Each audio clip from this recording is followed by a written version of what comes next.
Baahubali series के बाद S Rajamouli ने आरआरआर नाम की फिल्म बनाई है। फिल्म बनकर तैयार है, रिलीज का इंतजार कर रही है।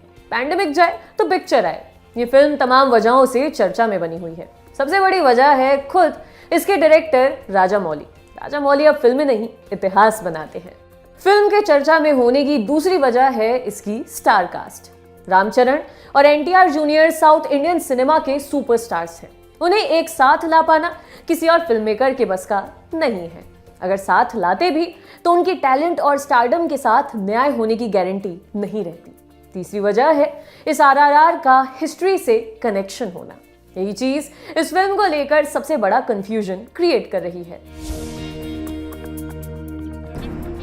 आरआरआर का फुल फॉर्म हुआ राइज रोड रिवॉल्ट। हिंदी में बोले तो उठो, गरजो और विद्रोह करो। साथ ही इस फिल्म से जुड़े तीनों लोगों का नाम भी आर से ही शुरू होता है। राजामौली, रामचरण और नंदमुरी तारक रामा राव यानी एनटीआर जूनियर। ये फिल्म दो ऐतिहासिक किरदारों के बारे में है। ये दो लोग हैं अल्लूरी सीताराम राजू और कोमाराम भीम।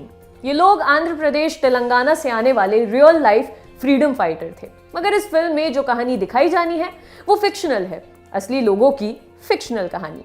आइए जानते हैं कि ये दो लोग कौन थे और इनकी कहानी क्या थी। 1882 में ब्रिटिश राज ने मद्रास फॉरेस्ट एक्ट पास कर दिया। इस एक्ट के तहत स्थानीय आदिवासी समुदाय के जंगल जाने पर प्रतिबंध लगा दिया गया था। आमतौर पर ये लोग जंगल जलाकर जमीन को खाली करते और उसी की राख में खेती करते। खेती की इस पारंपरिक प्रणाली को पोडू फार्मिंग कहा जाता था। मगर ब्रिटिश लोग जंगल को कमर्शियल पर्पस के लिए इस्तेमाल करना चाहते थे। ऐसे में जंगलों का जलाया जाना उन्हें ठीक नहीं लगा। नतीजतन 1882 में लोगों को रोकने के लिए वो एक्ट पास कराया गया। इस घटना के ठीक 15 साल बाद यानी 4 जुलाई 1897 को विशाखापट्टनम में वेंकट रामराजू और सूर्य नारायणम्मा के यहाँ एक बच्चा पैदा हुआ। इस बच्चे का नाम रखा गया अल्लूरी सीताराम राजू।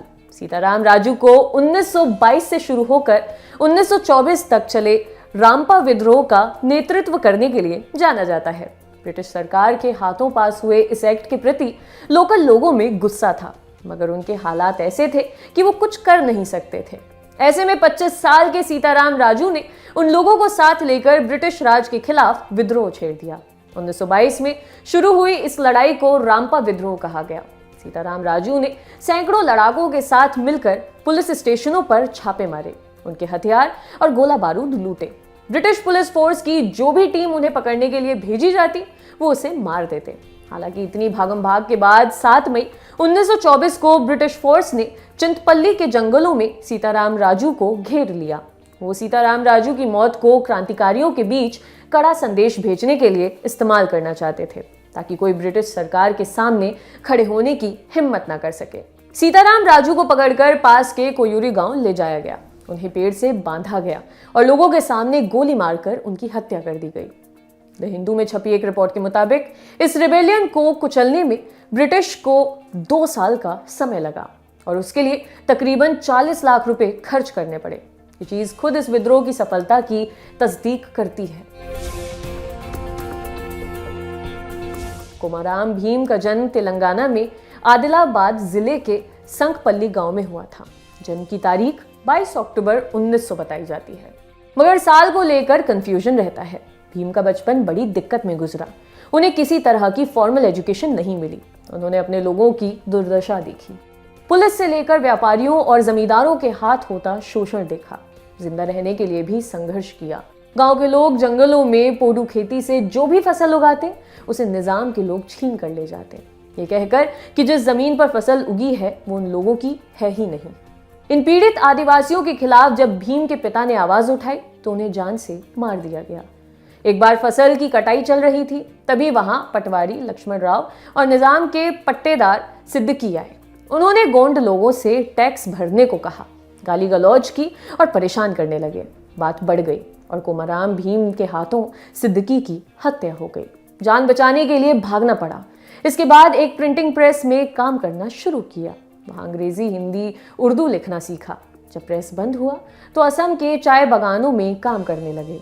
वहां काम करने वाले मजदूरों के लिए आवाज उठाई तो जेल में डाल दिए गए। 4 दिन बाद जेल से छूटे और जोड़े घाट आ गए। भीम ने यहाँ आकर आदिवासियों को इकट्ठा किया और उनके ऊपर होने वाले अत्याचारों और शोषण के खिलाफ लड़ने के लिए मोटिवेट किया। 1928 से लेकर 1940 तक वो निजाम के खिलाफ गुरिल्ला युद्ध करते रहे।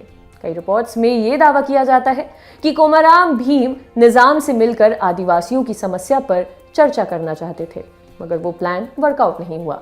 इस चीज से नाराज भीम ने अपनी गुरिल्ला आर्मी जमा की और निजाम के लिए काम करने वाले जमींदारों को मारना शुरू कर दिया। जब निजाम को लगा कि भीम के नेतृत्व में ये विद्रोह और बड़ा हो सकता है तो उन्होंने बातचीत करने के लिए एक कलेक्टर भेजा।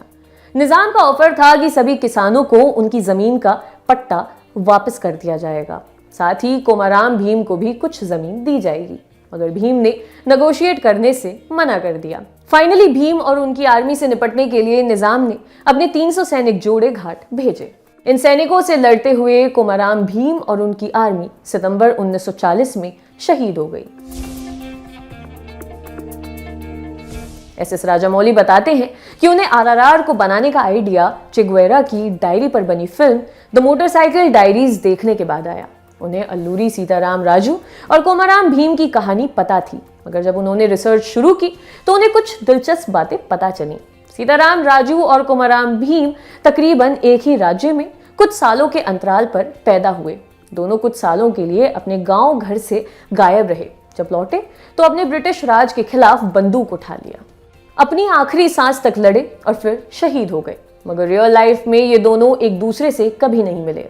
राजामौली अपने एक इंटरव्यू में बताते हैं कि उनकी क्रांति और विद्रोह की कहानी सबको पता है, मगर जब ये दोनों क्रांतिकारी कुछ समय के लिए घर से दूर रहे, उस दौरान उनके साथ क्या हुआ इस बारे में कोई डिटेल या रिकॉर्ड मौजूद नहीं है। राजामौली इसी ब्लाइंड स्पॉट को सिनेमाई चश्मे से देखना चाहते थे। क्या होता अगर इस वनवास के दौरान इन दोनों लोगों की दोस्ती हो जाती? ये लोग एक दूसरे को इंस्पायर करना शुरू कर देते। ये फिल्म इसी फिक्शनल जोन को एक्सप्लोर करेगी। घर से दूर रहने के दौरान भीम और राजू के साथ क्या हुआ, इसकी डिटेल्स ना मिलना राजामौली के लिए मददगार रहा। अब वो इस कहानी को दिखाने के लिए कुछ भी क्रिएटिव लिबर्टी ले सकते हैं और कोई हिस्ट्री के साथ छेड़छाड़ की बात भी नहीं कह सकता, क्योंकि किसी को नहीं पता कि उस दौरान हुआ क्या था। इसलिए आरआरआर को रियल पर्सनैलिटीज से इंस्पायर्ड फिक्शनल फिल्म कहा जा रहा है। आरआरआर में रामचरण अल्लूरी सीताराम राजू का रोल कर रहे हैं। कोमाराम भीम के रोल में एनटीआर जूनियर दिखाई देंगे। इन दोनों सुपरस्टार्स के अलावा आरआरआर से अजय देवगन और आलिया भट्ट भी अपना तेलुगु फिल्म डेब्यू कर रहे हैं। अजय एक फिक्शनल कैरेक्टर प्ले कर रहे हैं जो फ्रीडम फाइटर है। संभवतः यही किरदार फिल्म में भीम और राजू की मुलाकात करवाता है। बताया जा रहा है कि अजय का किरदार फिल्म के फ्लैशबैक वाले सीक्वेंस में दिखाई देगा। वहीं आलिया भट्ट सीता नाम का किरदार निभा रही हैं। सीता का किरदार फिल्म में सीताराम राजू की लव इंटरेस्ट का होगा। ये फिल्म के लिहाज से जरूरी किरदार बताया जा रहा है जो कहानी को आगे ले जाने का काम करेगा। इनके अलावा फिल्म में समूतरकनी, बॉन्ड गर्ल एलिसन डूडी, रे स्टीवेंसन और श्रेया सरन भी जरूरी रोल्स में नजर आएंगे।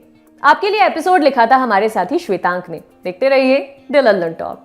शुक्रिया।